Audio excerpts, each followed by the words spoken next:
الحمد لله نحمده ونستعينه ونستغفره ونؤمن به ونتوكل عليه ونعوذ بالله من شرور أنفسنا ومن سيئات أعمالنا من يهده الله فلا مضل له ومن يضلله فلا هادي له ونشهد أن لا إله إلا الله وحده لا شريك له ونشهد أن سيدنا ونبينا ومولانا محمدا عبده ورسوله صلى الله تعالى على خير خلقه محمد وآله وأصحابه أجمعين. أما بعد فأعوذ بالله من الشيطان الرجيم. بسم الله الرحمن الرحيم. أم يريدون كيدا فالذين كفروا هم المكيدون. صدق الله مولانا العظيم وصدق رسوله النبي الكريم ونحن على ذلك من الشاهدين والشاكرين والحمد لله رب العالمين.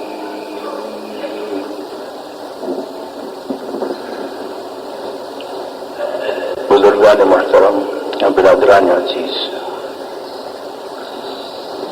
سورہ طور کی جن آیتوں کو پیش کیا جا رہا تھا ان میں سے ایک آیت یہ بھی ہے جو اس وقت میں نے آپ کے سامنے پڑھی ہے.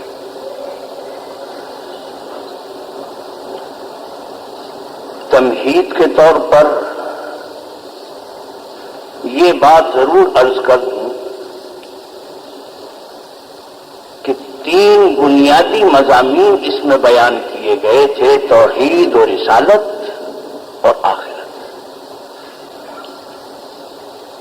اس سے پہلی آیتوں میں بھی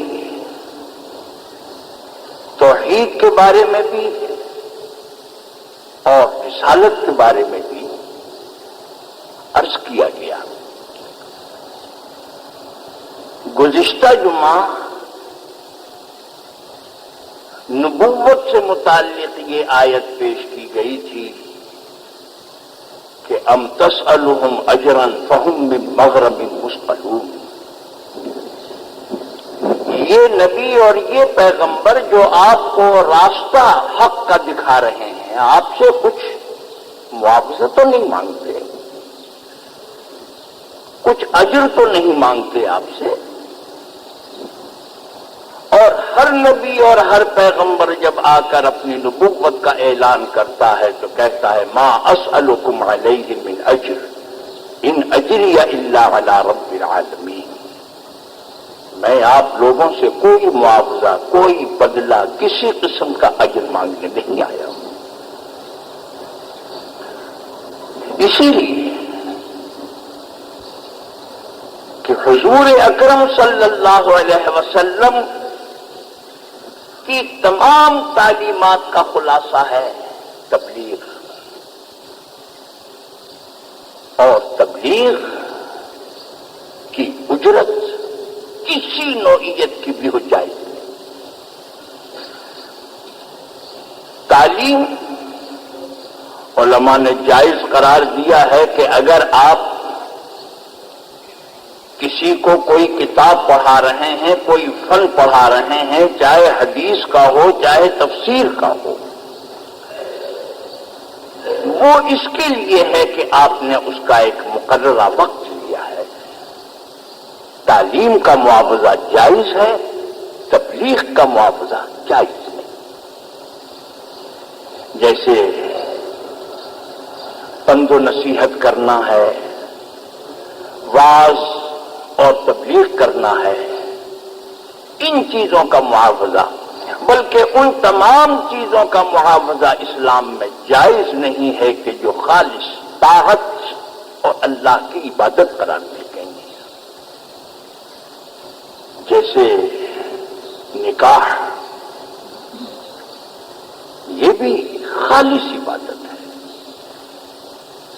دیکھنے میں بظاہر یہ ایک دنیاوی معاملہ ہے کہ آپ دونوں کو اس ازدواجی زندگی میں منسلک کر رہے ہیں،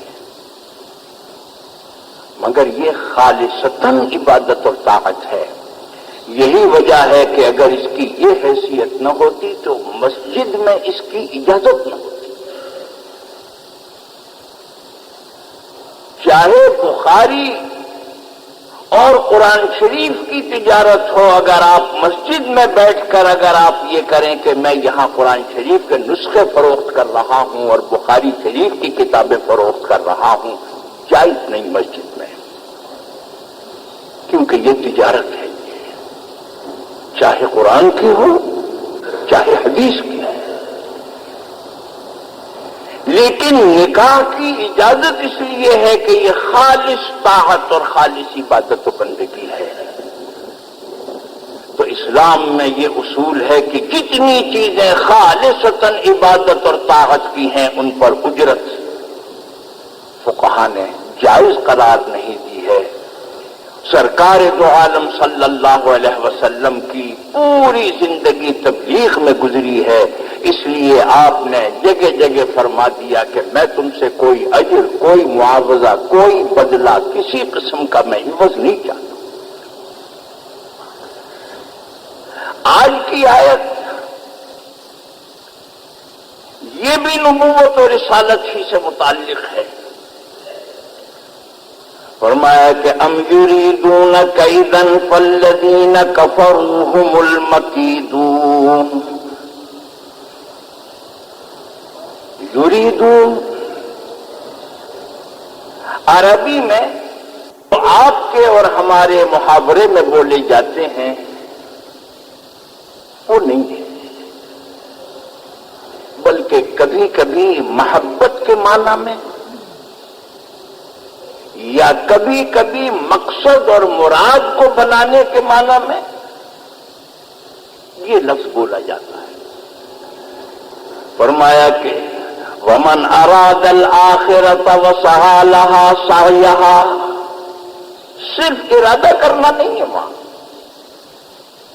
جس نے مراد بنا لیا، اپنے مقصد زندگی بنا لیا، جس نے آخرت کو، وَمَنْ أَرَادَ الْآخِرَةَ، اور ارادت کے معنی محبت کے بھی آتے ہیں۔ ام یریدون، کیا یہ معاند اور یہ مخالف حضور اکرم صلی اللہ علیہ وسلم کے ساتھ کوئی داؤ کھیلنا چاہتے ہیں؟ قید، کاف یہ دال، عربی میں قید کے معنی آتے ہیں تدبیر، مکر کے معنی بھی آتے ہیں تدبیر، اور خود تدبیر بھی لفظ عربی کا ہے۔ لیکن ایسی تدبیر کہ جس کے ساتھ آپ کر رہے ہیں، جب اس کے علم میں آئے تو اس کو ناراض کر دے، اس تدبیر کو کہتے ہیں قید۔ آپ نے کسی کے پیٹ پیچھے کسی کے لیے کوئی ایسی تدبیر اختیار کی کہ جب اس کے علم میں یہ بات آئی کہ آپ نے یہ کیا ہے تو وہ بہت ناراض ہوا آپ سے۔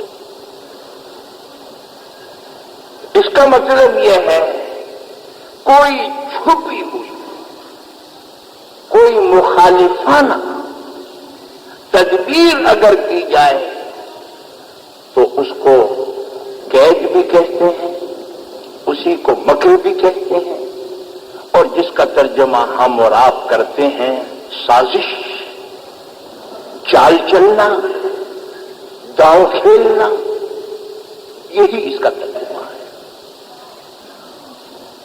جس کا مطلب یہ ہے کہ یہ عالم اسباب ہے، یہاں پر تدابیر کے ذریعے سے کام ہوتا ہے، اللہ نے یہ نظام ہی ایسا بنایا ہے۔ روزی بے شک اللہ تعالیٰ دیتا ہے، لیکن اللہ تعالیٰ نے تدبیر کے لیے یہ بنا دیا ہے کہ آپ زمین کھودیں، بیج ڈالیں، پانی دیں، اور اس میں سے جو اناج پیدا ہو اسے کاٹیں، اور کاٹ کر پھر آپ اس کو اپنی خوراک اور غذا کے طور پر استعمال کریں۔ نسل انسانی کے لیے بھی، نباتات کے لیے بھی، حیوانات کے لیے بھی یہ عالم اسباب کہلاتا ہے۔ یہاں پر اللہ تعالیٰ نے اسباب اور مسببات کا ایک بہت بڑا سلسلہ دنیا میں قائم فرمایا ہے۔ ہر کام یہاں تدبیر سے ہوتا ہے، لیکن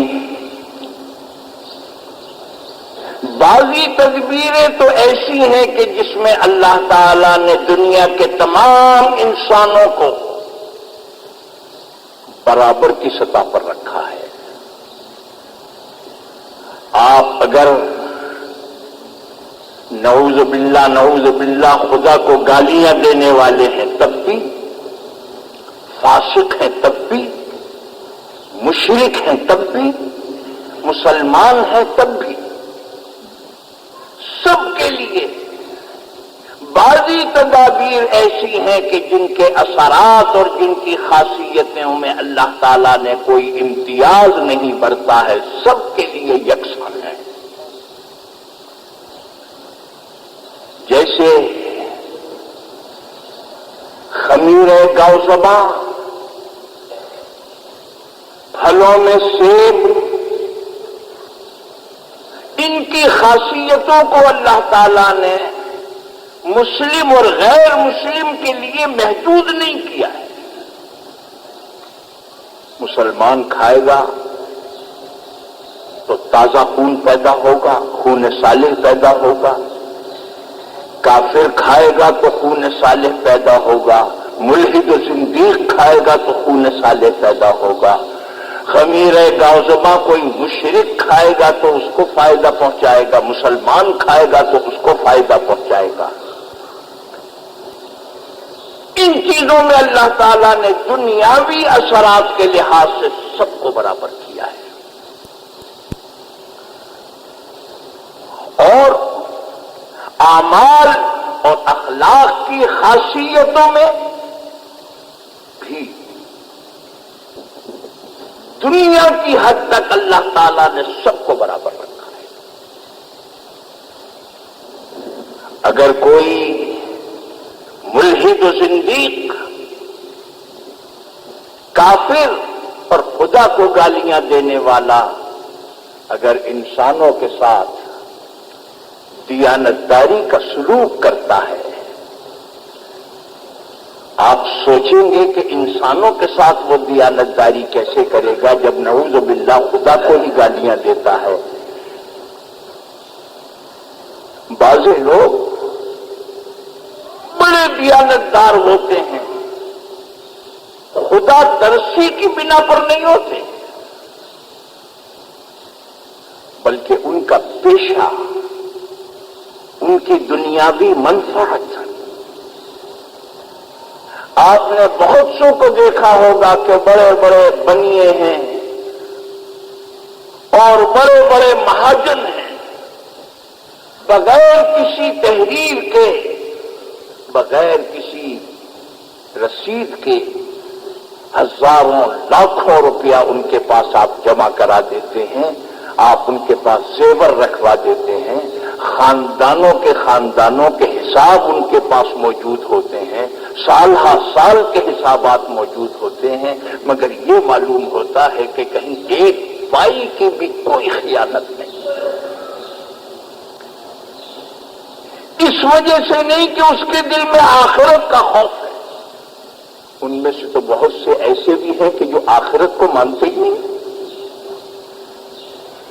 آخرت کے خوف سے نہیں، بلکہ وہ یہ سمجھتے ہیں کہ کاروبار کا بھید یہ ہے، ایک مرتبہ اگر کسی آدمی کو میرے اوپر اطمینان ہو گیا تو یہ ساری عمر کے لیے میرا گاہک بن گیا،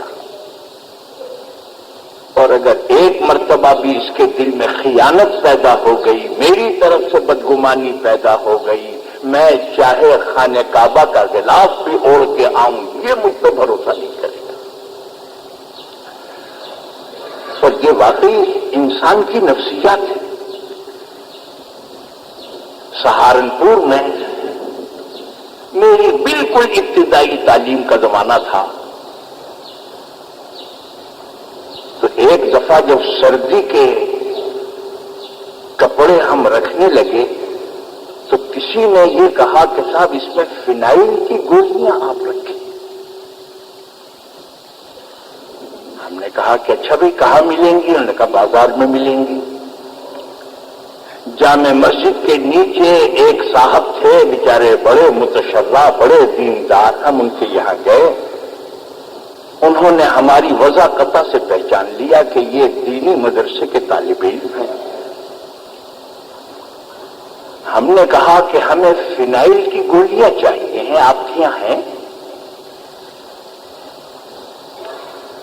تو بجائے اس کے کہ وہ یہ کہتے کہ ہمارے یہاں ہیں یا نہیں ہیں، کہنے لگے کیا کریں گے؟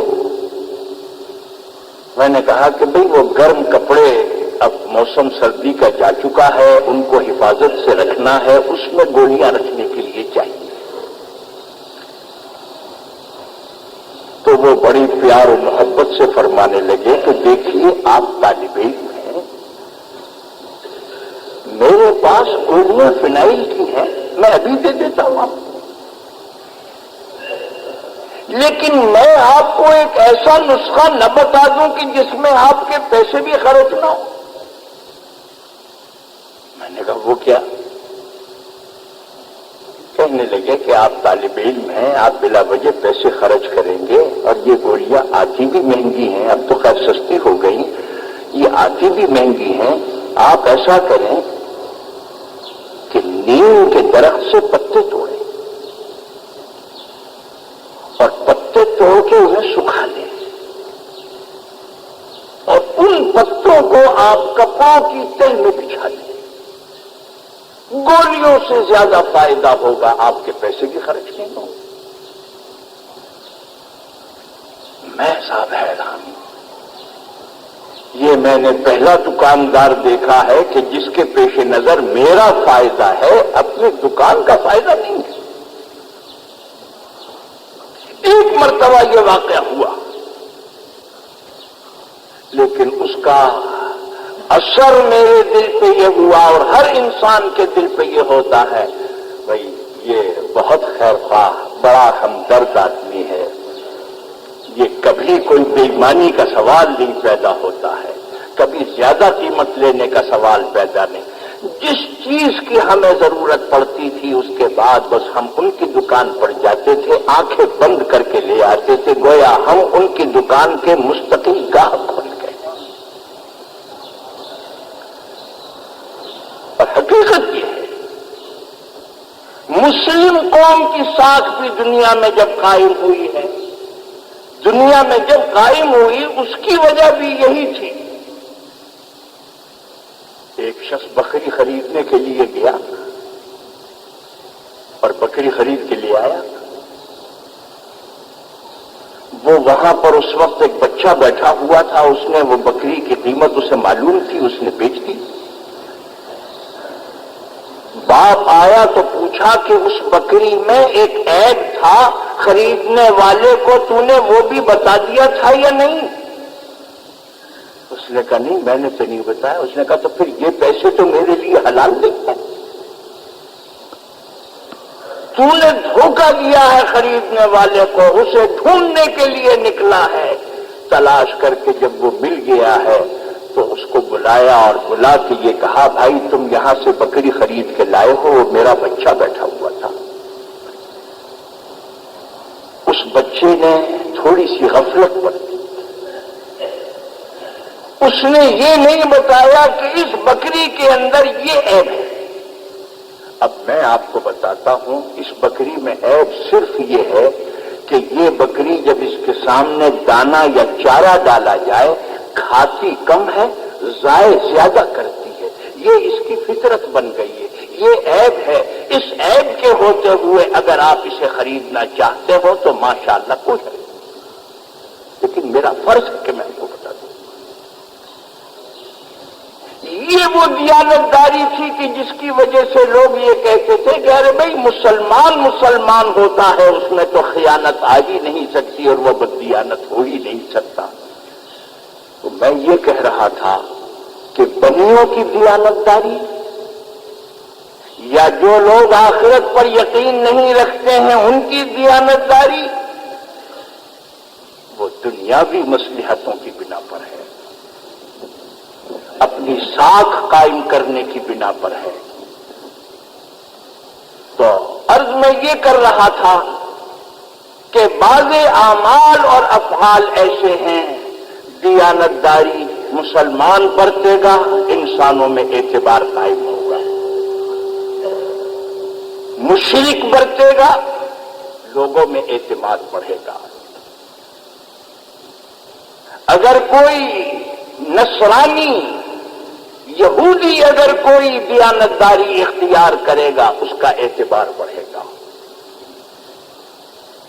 جھوٹ مسلمان بولے گا بد اعتمادی پیدا ہوگی۔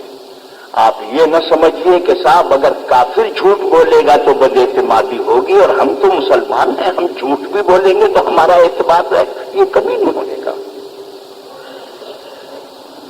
ان تمام اعمال کی خاصیتیں اللہ تعالیٰ نے سب کے لیے یکساں رکھی ہیں، عدل اور انصاف، ظلم۔ عدل کی جو خاصیت ہے اگر کافر اختیار کرے گا تو وہ ظاہر ہوگی، مسلمان اختیار کرے گا تو وہ ظاہر ہوگی۔ ظلم کی ایک خاصیت ہے اگر مسلمان اختیار کرے گا تو وہ ظاہر ہوگی، اگر کافر اختیار کرے گا تو وہ ظاہر ہوگی۔ یہ نہیں ہو سکتا کہ اگر مسلمان کوئی عمل کرے اس کی خاصیت اس وجہ سے اللہ تعالیٰ روک دے کہ یہ ہماری مذہب کا آدمی ہے، یہ مسلمان ہے، نہیں، کبھی نہیں۔ غالباً شاہجہاں کے زمانے کا واقعہ ہے، ایک بہت بڑے اس زمانے کے بزرگ تھے گجرات کے علاقے میں، حضرت سید آدم بنوری، بہت بڑے معروف و مشہور بزرگ تھے، سید آدم ان کا نام ہے، بڑے ان کے اثرات تھے۔ کسی نے یہ چغلی کھائی کہ ان کے اثرات اتنے بڑھ گئے ہیں کہ اب یہ حکومت کے لیے خطرہ بن گئے، کیا کیا جائے؟ شاہجہاں ویسے بھی علماء اور مشائخ کا احترام کرتے تھے، لیکن اقتدار کا معاملہ بڑا نازک ہے، باپ بیٹے کا نہیں کرتا، بیٹا باپ کا نہیں کرتا، استاد شاگرد کا نہیں کرتا، شاگرد استاد کا نہیں کرتا۔ شاہجہاں خوف زدہ ہوئے، انہوں نے کہا کہ اس کا بہترین طریقہ یہ ہے کہ آپ ایک خوان نعمت تیار کریں، اس میں ایک خلط فاخرہ ہو، رقم ہو، اور ہماری طرف سے بطور ہدیے کے ان کو پیش کریں اور یہ کہیں کہ بادشاہ کی خواہش یہ ہے کہ آپ حج بیت اللہ کے لیے تشریف لے جائیں۔ جب حضرت سید آدم بنوری کے پاس وہ تحفہ پہنچا اور یہ الفاظ پہنچے تو فوراً کھٹک گئے، اللہ والوں کی حس بڑی تیز ہوتی ہے. اللہ والے جو ہیں بڑے ذکی الحس ہوتے ہیں. فوراً اس کے قلب کا جو خیال تھا وہ دل پر آ گیا کہ اس کو شاید اس سلطنت میں میرا رہنا پسند نہیں ہے. خالق فاخرہ واپس کیا اور ارادہ کر لیا ملک چھوڑنے کا. کچھ روز کے بعد خواب دیکھا شاہجہاں نے کہ وہ جس چارپائی پر سو رہے ہیں اس چارپائی کو کسی نے الٹ دیا. یہ نیچے چارپائی اوپر. بڑے پریشان ہوئے. محبرین کو بلایا, تعبیر دینے والوں کو بلایا. ارے بھائی یہ خواب دیکھا ہے, اس کی تعبیر بتاؤ. پھر ہر شخص اپنے اپنے مزاج کے مطابق, جیسے کوئی حکیم کو لاتا ہے, کوئی ڈاکٹر کو لاتا ہے, کوئی کسی عطائی کو لاتا ہے. بعض لوگ دیوان حافظ بھی لے آئے کہ صاحب فال بھی کھول کے دیکھو. میں یہ نہیں کہہ رہا ہوں کہ فال کھولنے کی اجازت ہے, نہیں. چاہے قرآن سے ہو چاہے دیوان حافظ سے ہو, شرعاً اس کی کوئی حیثیت نہیں. میں ایک واقعہ بتا رہا ہوں. دیوان حافظ بھی لے آئے اور تعبیر دینے والے بھی آ گئے. جب دیوان حافظ سے فال کھولی گئی تو یہ شعر نکلا.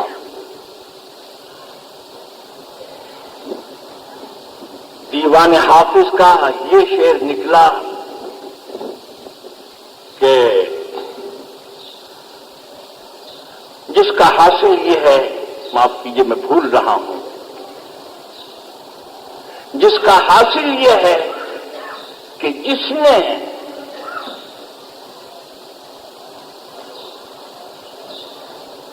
جس شمع نے پروانے کو جلا کر خاک کر دیا, جس شمع نے پروانے کو جلا کر بالکل خاک کر دیا, تو شمع نے ظلم کیا, اس کا خون کر دیا. لیکن فرمایا کہ اس خون کا نتیجہ یہ نکلا کہ صبح ہونے سے پہلے پہلے وہ شمع بھی پگھل پگھل کر ختم ہو گئی, وہ بھی زیادہ قائم نہ رہ سکی.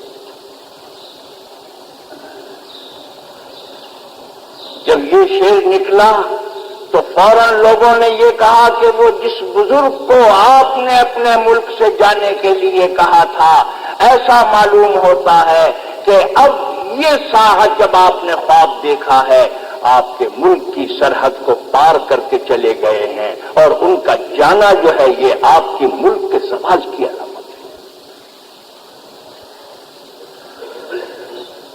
اور تعبیر دینے والوں نے بھی تعبیر دی. میں نے یہ بات اس لیے کہی, اعمال کی خاصیتیں سب کے لیے برابر ہیں. جھوٹ کی خاصیت دنیاوی اعتبار سے سب کے لیے برابر, سچ کی خاصیت سب کے لیے برابر, عدل کی خاصیت سب کے لیے برابر, ظلم کی خاصیت سب کے لیے برابر. لیکن اللہ تعالیٰ نے کہا کہ جو ہمارے اوپر ایمان رکھنے والے ہیں ان کے لیے ہم نے خاص انتظام یہ کیا ہے کہ ان کے اعمال کا اثر ڈبل کر دیا ہے, دنیا میں بھی آخرت میں. لیکن جو ایمان سے محروم ہیں ان کے اعمال کا اثر دنیا تک ہے, خاصیتیں دنیا تک ظاہر ہوں گی, اچھے اعمال کی خاصیتیں دنیا تک ظاہر ہوں گی. مثلا اگر کسی غیر مسلم نے عدل کیا ہے دنیا میں اس کا اجر اس کو مل گیا, آخرت میں عدل جو ہے نیکی میں شمار نہیں ہے. کیوں؟ اس لیے کہ ایمان کے بغیر کوئی عمل نیکی نہیں ہے. اگر کوئی آدمی لاکھوں روپیہ خرچ کرتا ہے دنیا میں یہ اثر ہے کہ لوگوں کی نظروں میں وہ حاتم طائی مشہور ہو جائے اور بڑا سخی مشہور ہو جائے, یہ خاصیت رکھی ہے. لیکن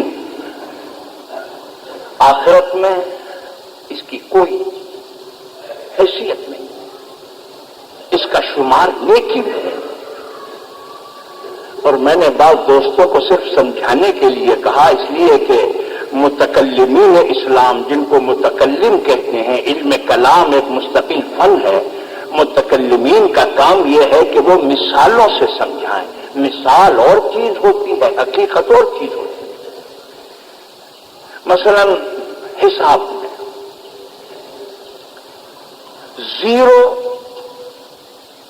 زیرو سے کتنی رقمیں بنتی ہیں؟ لگا دیجئے 1000 ہو جائے، اور لگا دیجئے تو رقم بڑھتی چلی جائے۔ لیکن ایک آدمی بغیر کسی فگر کے بنائے ہوئے، بغیر کسی ہندسے کے بنائے ہوئے 0 لگاتا چلا جا رہا ہے، ایک پائی کی رقم بھی نہیں بنی۔ کیوں؟ اس لیے کہ 0 کی ویلیو اس وقت قائم ہوتی ہے جبکہ اس سے پہلے کوئی ہندسہ ہو۔ اگر کوئی ہندسہ نہیں ہے تو اس کا شمار رقم میں نہیں ہے۔ اسی طرح دنیا میں انسانوں کے نیک اعمال نیک اس وقت سمجھے جائیں گے جبکہ ایمان کا فگر موجود ہو۔ اگر ایمان کا فگر موجود نہیں ہے تو سارے اعمال ایسے ہیں کہ جیسے بغیر ہندسے کے 0 لگاتے چلے جاتے ہیں، کوئی اس کی حیثیت نہیں۔ میں اپنی طرف سے نہیں کہہ رہا۔ فرمایا کہ والذین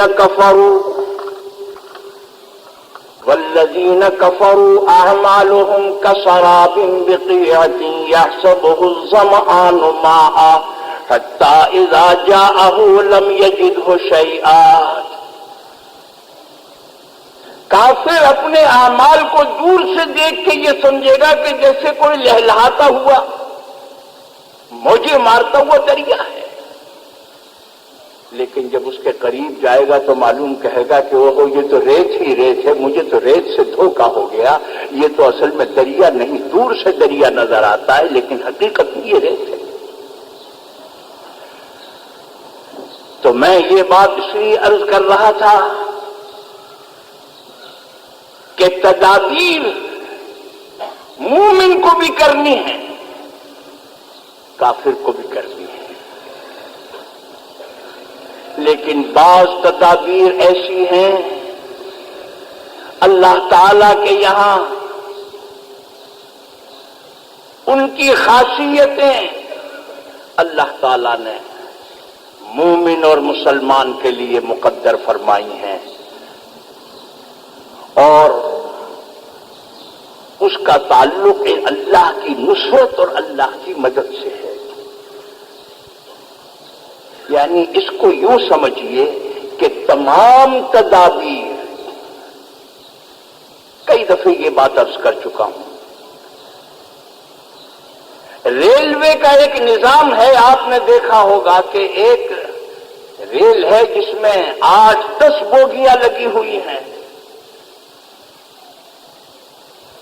کسی ایک انسان کی تو کیا اگر سینکڑوں آدمی بھی لگ جائیں تو اس کو ہلا نہیں سکتے، لیکن آپ یہ دیکھتے ہیں کہ گارڈ ایک کھڑا ہوا ہے، ایک لکڑی ہے، اس پہ ہرا سا کپڑا ہے، چیتھڑا کہ یہ کپڑا کیا ہے، چیتھڑا ذرا سا ہرا لگا ہوا ہے، وہ یوں کرتا ہے، وہ دیکھتے ہی دیکھتے وہ گاڑی حرکت کرنے لگتی ہے، تیز ہو کے چلی جاتی ہے،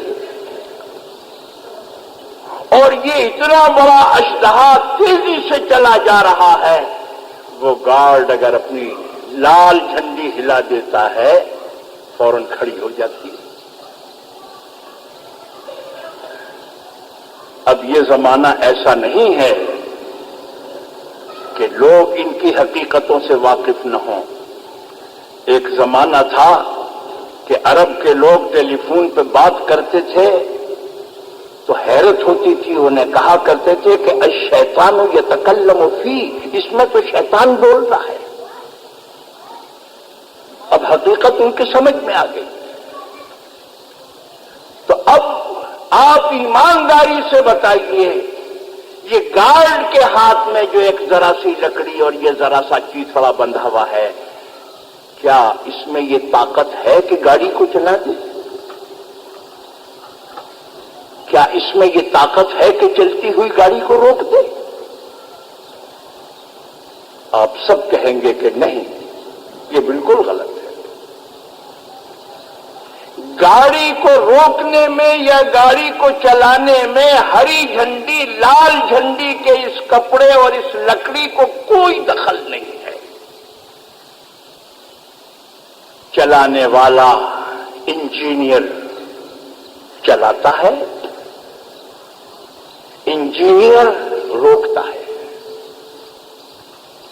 صرف اتنی بات ہے کہ ریلوے کے نظام میں لال اور ہری جھنڈی بطور علامت کے اختیار کی گئی ہے، ایک نشانی ہے، ایک علامت ہے۔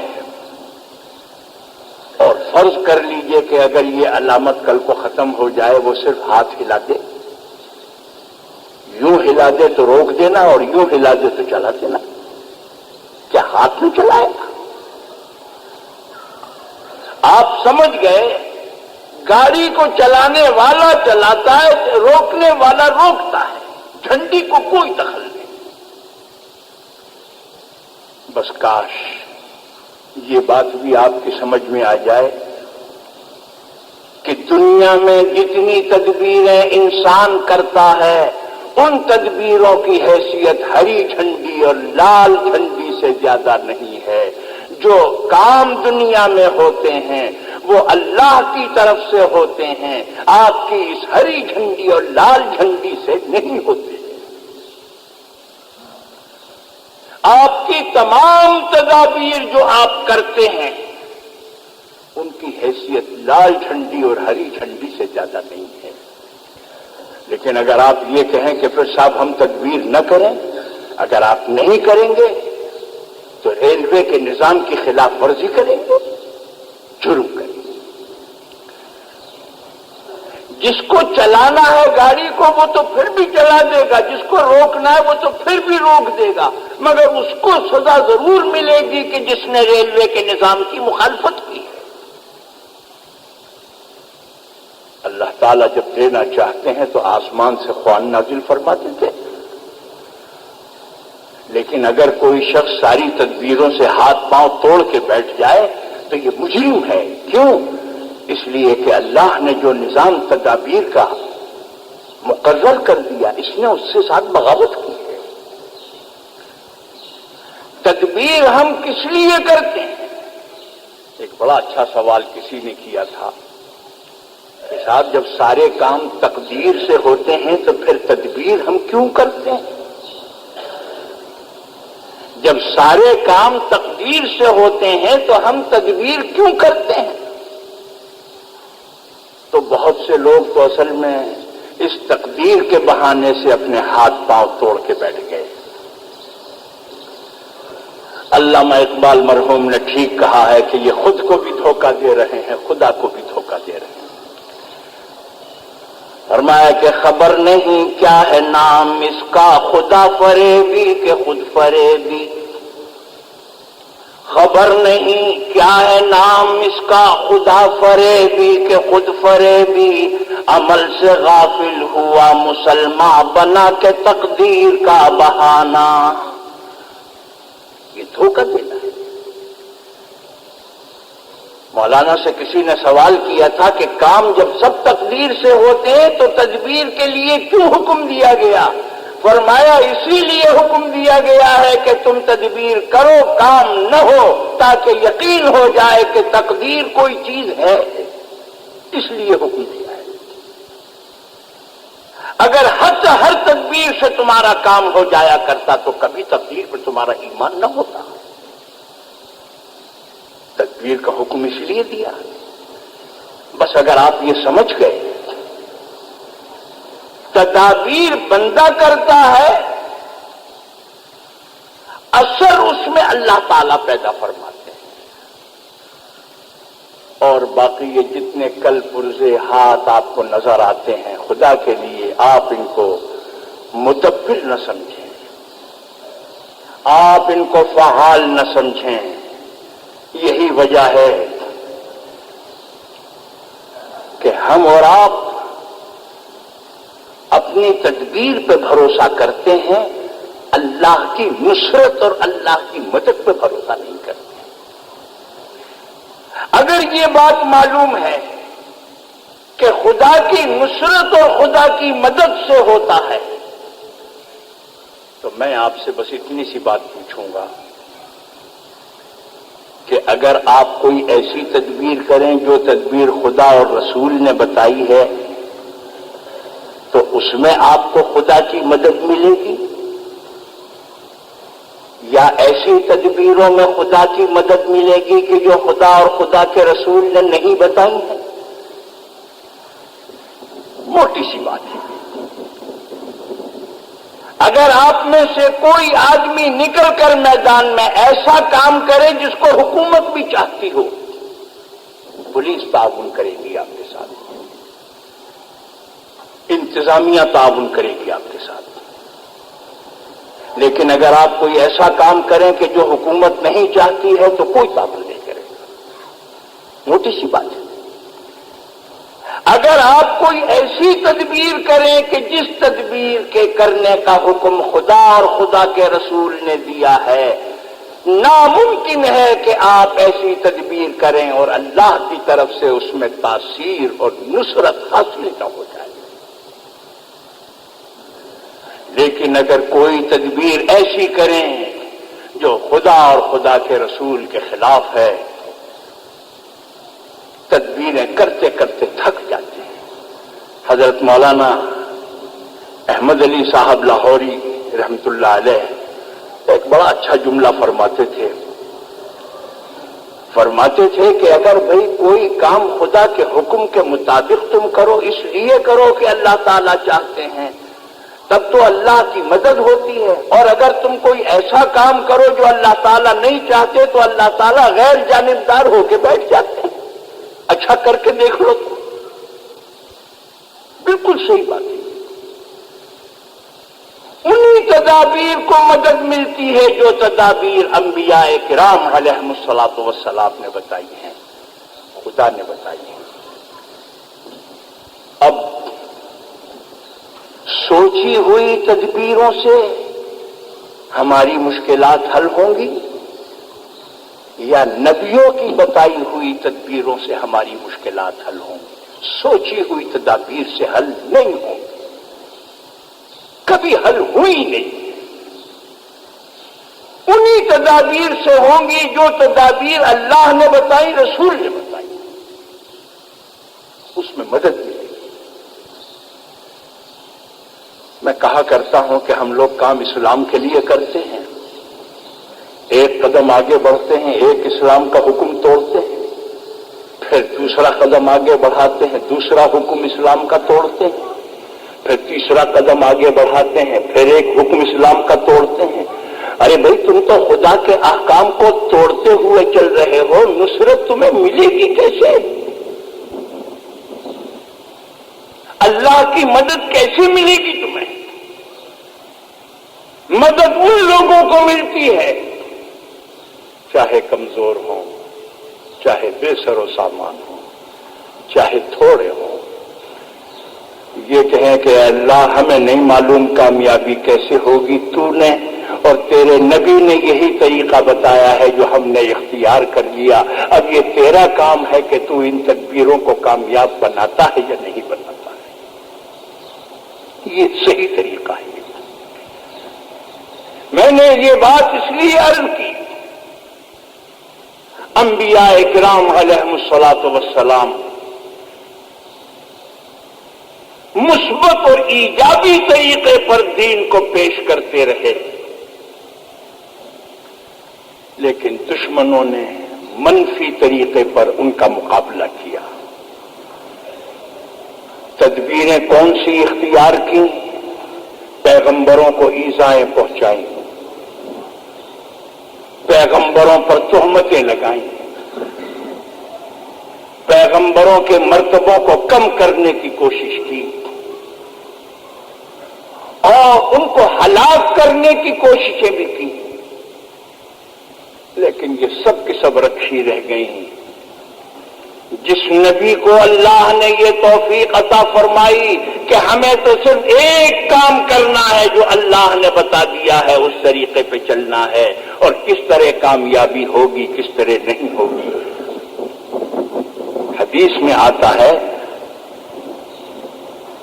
کہ جب سرکار دو عالم صلی اللہ علیہ وسلم پر یہ آیت نازل ہوئی وَأَنذِرْ عَشِيرَتَكَ الْأَقْرَبِينَ، آپ اپنے رشتہ داروں سے تبلیغ کا کام شروع کریں، تو آپ نے پہاڑ پر چڑھ کر اعلان فرمایا۔ حضور اکرم صلی اللہ علیہ وسلم نے لوگوں کو بلایا، آواز دی، لوگ جمع ہو گئے، اور آپ نے اس وقت یہ پیش کیا کہ میں اللہ کی طرف سے رسول بنا کر بھیجا گیا ہوں، اور میں تم کو اسلام کی اور توحید کی دعوت دیتا ہوں۔ تو مشہور یہ ہے کہ ابو لہب نے یہ کہا تبا لک سائر الایام الہذا جمعتنا، نعوذ باللہ، تباہی اور بربادی ہو آپ کے لیے، کیا آپ نے اسی کام کے لیے ہم کو جمع کیا تھا؟ جس کے جواب میں اللہ تعالیٰ نے نازل فرمایا ہے تبت یدا ابی لہب وتب ما اغنی عنہ مالہ وما کسب۔ اس موقع پر حضرت علی کرم اللہ وجہ نے فرمایا کہ میں اگرچہ کم عمر ہوں، میرا قد چھوٹا ہے، لیکن میں آپ پر ایمان لاتا ہوں، آپ کا ساتھ دیتا ہوں، اور میں آپ کو یقین دلاتا ہوں کہ میں آپ کے ساتھ کوشش کروں گا اسلام کی۔ تو بعض لوگوں نے مذاق اڑایا اور یہ کہا، یہ لفظ مذاق کے سنیے، یہ دیکھیے ذرا 1.5 آدمی، ایک سرکار دو عالم صلی اللہ علیہ وسلم اور آدھے حضرت علی، یہ 1.5 آدمی دیکھیے یہ نقشہ بنا رہے ہیں ساری دنیا کے اندر یہ دین پھیلانے کا اور اپنی آواز کو پھیلانے کا، لیکن دنیا نے یہ دیکھ لیا کہ یہ 1.5 آدمیوں سے جو شروع ہوا تھا۔ آپ نے کیا فرمایا؟ اس وقت فرمایا جب کوئی آثار نہیں تھے، تو آپ نے فرمایا لا یبقى علی ظہر الارض بیت مدر ولا وبر الا ادخلہ اللہ کلمۃ اسلام بعز عزیز او ذل ذلیل۔ روئے زمین پر کوئی پکا مکان، کوئی جھوپڑی باقی نہیں بچے گی انسان کی جہاں اسلام کی آواز نہیں پہنچ جائے گی۔ یہ جب فرمایا جب 1.5 آدمی ہیں، لا يبقى على ظهر الارض بيت مدر ولا وبر الا ادخله الله كلمة اسلام۔ پھر حضور اکرم صلی اللہ علیہ وسلم پر کس طریقے سے بے ادبی کی گئی۔ بعض لوگوں نے بہو بیٹیوں کے نام مسلمانوں کے استعمال کرنا شروع کی، غنڈہ گردی، اور بعض لوگوں نے حد یہ ہے کہ حضور اکرم صلی اللہ علیہ وسلم کے نام کو بدل دیا۔ آپ کا نام ہے محمد، لوگوں نے نام رکھا آپ کا مزمم۔ محمد کے معنی وہ جس کی ہر جگہ حمد کی جائے، مزمم وہ جس میں ہر بات برائی کی ہو۔ آپ کو مزمم کہا اور مزمم کہہ کے بری بھلی باتیں کہنے لگے۔ صحابہ آئے اور کہا کہ یا رسول اللہ، بہو بیٹیوں کی گالیاں تو ہم سننے کو تیار ہیں، مگر رسول اللہ کے نام کی جو توہین ہے وہ ہمیں برداشت نہیں ہے، وہ ہمیں برداشت نہیں۔ تو آپ نے فرمایا کہ تمہیں خوش ہونا چاہیے، اللہ نے تمہارے نبی کے نام کی عزت کو برقرار رکھنے کے لیے ان کے دل میں یہ خیال ڈالا کہ وہ ایک نیا لفظ بنائیں، مزمم، اس کو گالیاں دیں۔ وہ گالیاں تو مزمم کو دیتے ہیں، مگر تمہارے نبی کا نام تو محمد ہے صلی اللہ علیہ وسلم، محمد کو تو نہیں دے رہے گا۔ یہ تو اللہ نے ان کے دل میں ڈالا. پھر حضور اکرم صلی اللہ علیہ وسلم پر تہمت لگی. تہمت حضرت عائشہ صدیقہ رضی اللہ تعالی عنہا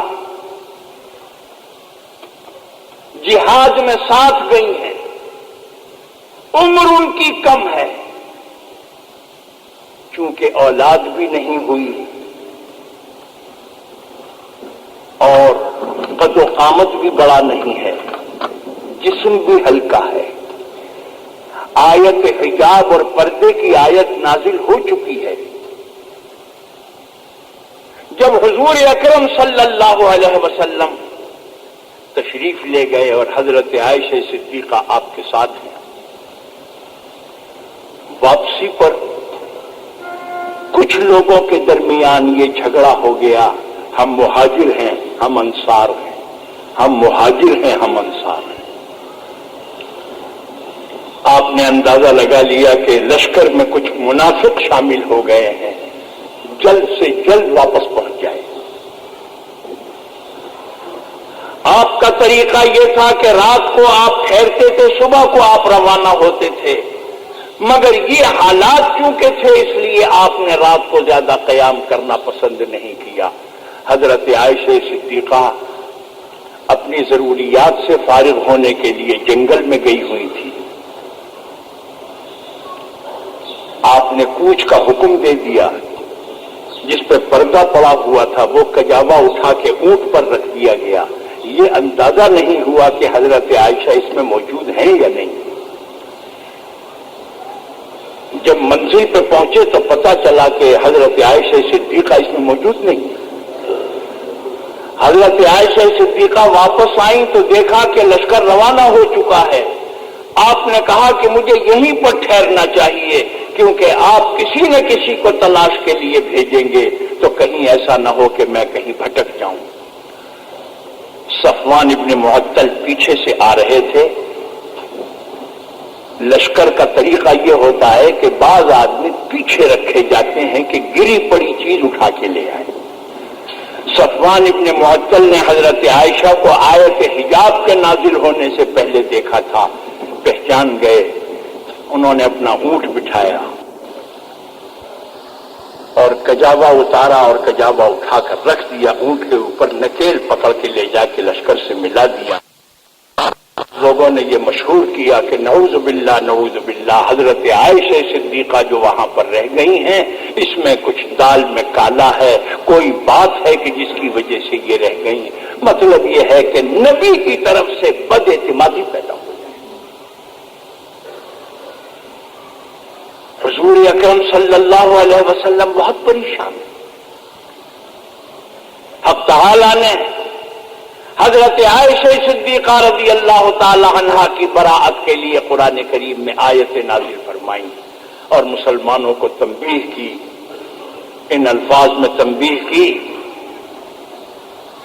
کہ وَتَحْسَبُونَهُ هَيِّنًا وَهُوَ عِندَ اللَّهِ عَظِيمٌ. یہ جو تمہارے منہ سے یہ باتیں نکل رہی تھی تم اس کو معمولی سمجھتے تھے، مگر خدا کے نزدیک یہ بہت بڑی بات ہے. وہ تار و پود بکھر گیا، وہی نے برات ظاہر کر دی. تو مطلب میرے کہنے کا یہ تھا آخری تدبیر جو حضور اکرم صلی اللہ علیہ وسلم کے ساتھ کی گئی، جس کو قید اور مکر کہا، وہ یہ ہے کہ سب تدبیریں کر کے دیکھ چکے، اب انہیں ہلاک کر دو. ان تدبیروں میں اللہ کی جانب سے کیا مدد ہوتی ہے اور یہ تدبیریں کس طریقے سے ناکام ہو جاتی ہیں. سرکار دو عالم صلی اللہ علیہ وسلم کے بارے میں دار الندوہ میں جمع ہوئے اور یہ کہا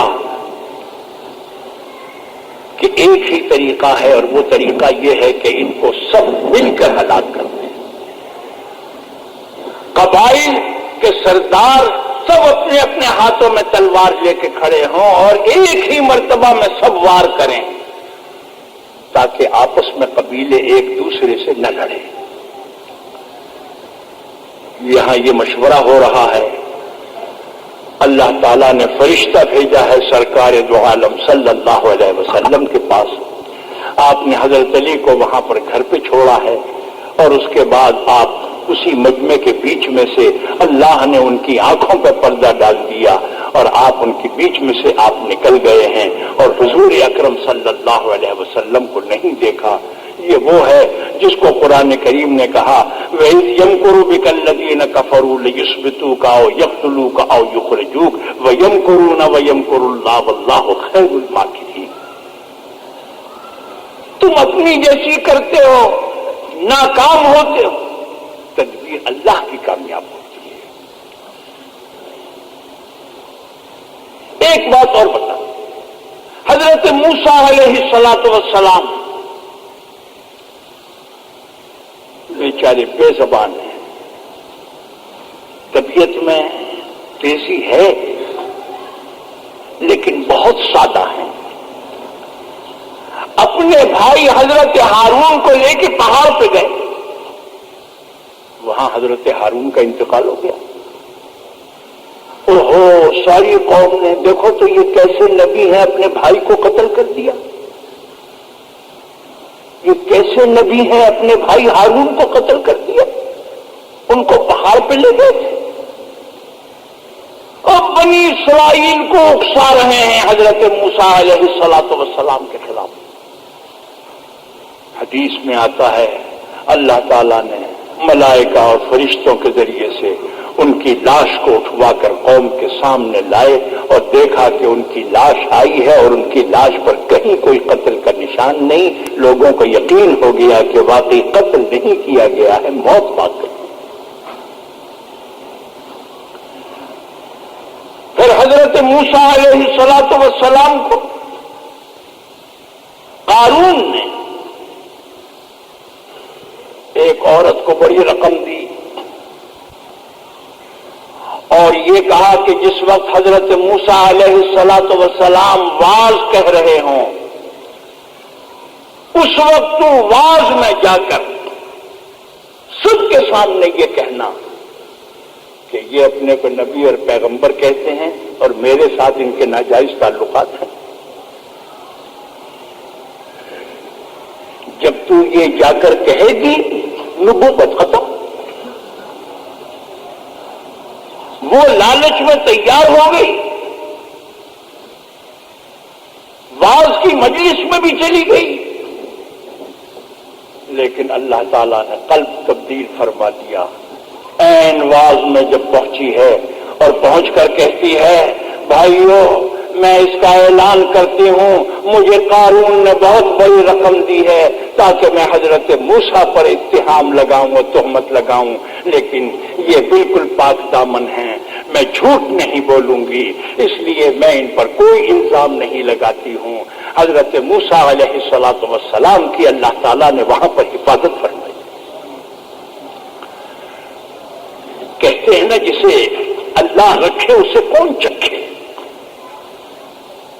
تو بس ام یریدون کیدا فالذین کفروا هم المکیدون. کیا آپ پیغمبر کے ساتھ داؤ پیش کھیلنا چاہتے ہیں مگر آپ کو یہ پتا نہیں ہے کہ اس پیغمبر کی پشت پر اللہ کی تدبیریں ہیں. فالذین کفروا هم المکیدون. یاد رکھیے جو لوگ داؤ پیش کھیلیں گے نبی اور پیغمبر کے ساتھ وہ آخرت میں انہیں پتا چلے گا کہ دراصل وہ خود انہی داؤ پیچ میں گرفتار ہو گئے ہیں. اس کا نقصان نبی کو کوئی نہیں پہنچا ہے، انہی لوگوں کو اس کا نقصان پہنچے گا کہ جو نقصان پہنچانے والے ہیں. قید کے یہ معنی ہے چھپی ہوئی تدبیریں کرنا، سازشیں کرنا، خفیہ طور پر اس قسم کی باتیں کرنا. اللہ تعالیٰ فرماتے ہیں اللہ اپنے نیک بندوں کی اعانت کرتا ہے اور اللہ تعالیٰ ان مفسدوں کی اعانت نہیں کرتا. دعا کیجئے کہ اللہ تعالیٰ ہمیں اور آپ کو سب کو عمل کی توفیق عطا فرمائے. اللہم ارنا الحق حقا وارزقنا اتباعہ وارنا الباطل باطلا وارزقنا اجتنابہ. وصلی اللہ تعالی علی خیر خلقہ محمد